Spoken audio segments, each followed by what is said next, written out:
Namaskar, I am Dr. Anshu Jindal from Jindal Hospital. I am an IVF specialist and a reproductive endocrinologist and an obstetrician as well. Today we are going to discuss a very important topic, 5 secrets of first trimester screening.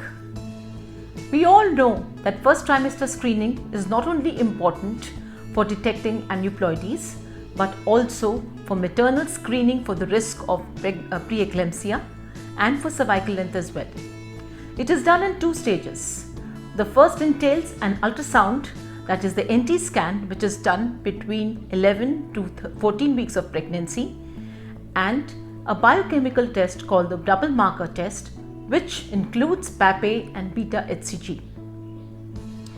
It is for the risk estimation of Down syndrome as well as trisomy 18, but it is not for open neural tube defects. Should it be offered to all patients? What if the patient refuses to go for the test? And if the patient is screened positive, what should we do next? Can a pregnancy be terminated on the basis of a screen positive test? There are so many questions in our mind. And who could solve our questions better than Dr. Narendra Malhotra? Professor Narendra Malhotra does not need any introduction. He is familiar to all of us. But still, I would just like to give his short CV. He is a professor at the Sarajevo School of Science and Technology. He is a director of the INFOGRAPHICS School of Ultrasound in India. He is a vice president of CEFOG right now. He has been the past president of ISPAT in 2017 to 2019. He has been the past president of ISAR in 2016 and 17. He is a member of the FIGO Guidelines Committee, and he is the managing director of Global Rainbow Healthcare as well as director at ART Rainbow IVF at Agra and Delhi. There are at least 25 books he has written. Many chapters, he is on the editorial board of so many journals. The list is quite endless. So let's hear from Professor Narendra Malhotra about first trimester screening. Greetings friends, this is Dr. Narendra Malhotra telling you about 5 secrets for first trimester fetal screening. This is a very big lecture. It can take hours and maybe days to discuss the secrets for first trimester fetal screening. So the first secret is that all pregnancies should be offered maternal and fetal screening.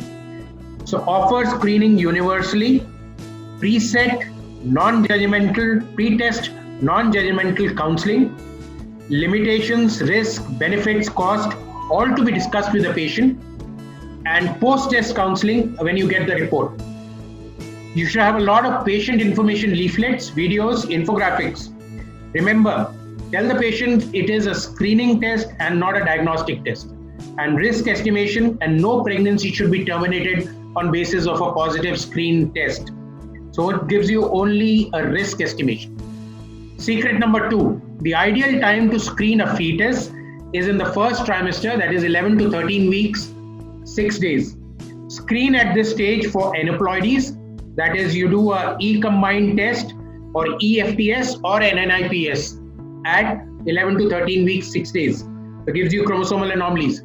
You screen at this stage for anomalies with a high resolution TVS with color in 3D, 4D, doing by transvaginal.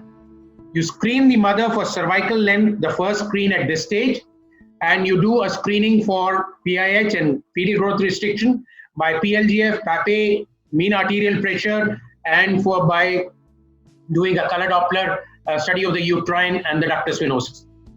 Secret number 3, after doing screening, you strategize the risk.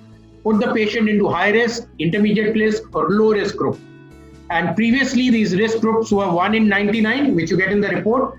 These patients have to go in for a diagnostic test, which could be a CVS before 13 weeks or a late amnio at around 15 weeks, 15 to 19 weeks.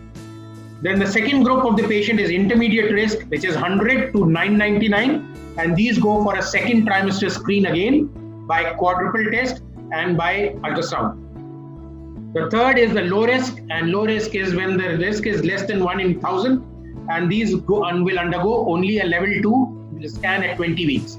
The newer risk calculations are now made on by some softwares as the cutoff is 1 in 250. So high risk and low risk. Secret number 4, which diagnostic test to ask for? Once you have get a screen positive, you take out the amniotic fluid or CVS. Now what? So you ask for FISH if you want to study only 13, 18, 21 and sex chromosomes. If you want to look at all the chromosomes, ask for a traditional karyotype by PCR. It will take 1 month.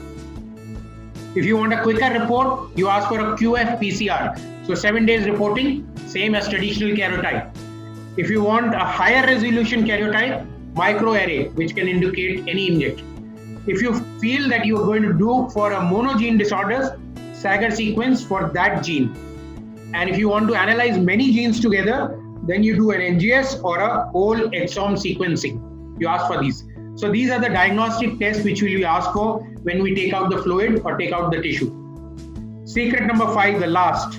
Screening is mandatory, but it is the patient's right to refuse screening. So at the counseling time in the first trimester, if the patient says, I do not want screening, just take a written consent and let it go ahead. NIPS, which most of the people think is the panacea for everything, is still considered only a screening test. Even the extended NIPS, which takes the microdeletions, is not yet a diagnostic test.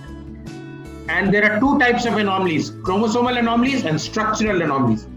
And they may coexist, hence a level 2 scan with a fetal echo in 20 weeks is a must for all. So a chromosomally normal fetus may have structural anomalies. A structurally normal fetus may have chromosomal anomalies. Remember this. And lastly, remember pre and post test counseling is a must, and the final decision of termination of pregnancy or continuation of pregnancy lies with the patient. And no pregnancy should be terminated by only screening tests. All the best. Let us deliver healthy mothers and healthy fetuses. Sir, this was brilliant. I think you have really simplified the first trimester screening for us. I would just like to sum up by saying that if the patient is screened positive on the combined test, which includes the nuchal translucency as well as the double marker, we need to strategize the patient and divide her into 3 groups: the high risk group, the intermediate risk and the low risk. The high risk is when the risk estimation is 1 in 99.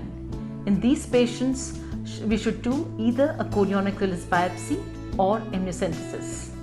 If she falls in the intermediate risk group, which is from 1 in 100 to 999, in that case we offer her the second trimester screening, the quadruple test as well as the level 2 scan.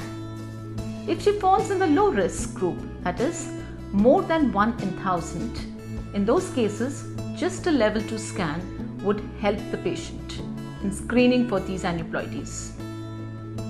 The integrated test is also available, which includes both the combined screening as well as the quadruple test, and the report is given at the end of the second screening.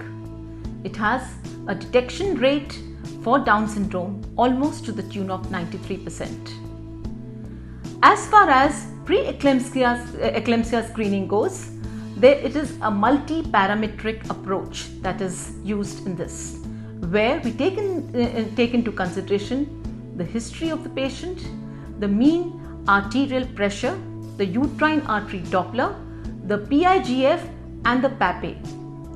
It has a 93% detection rate for preeclampsia, and low dose aspirin can be started in these patients at an earlier time.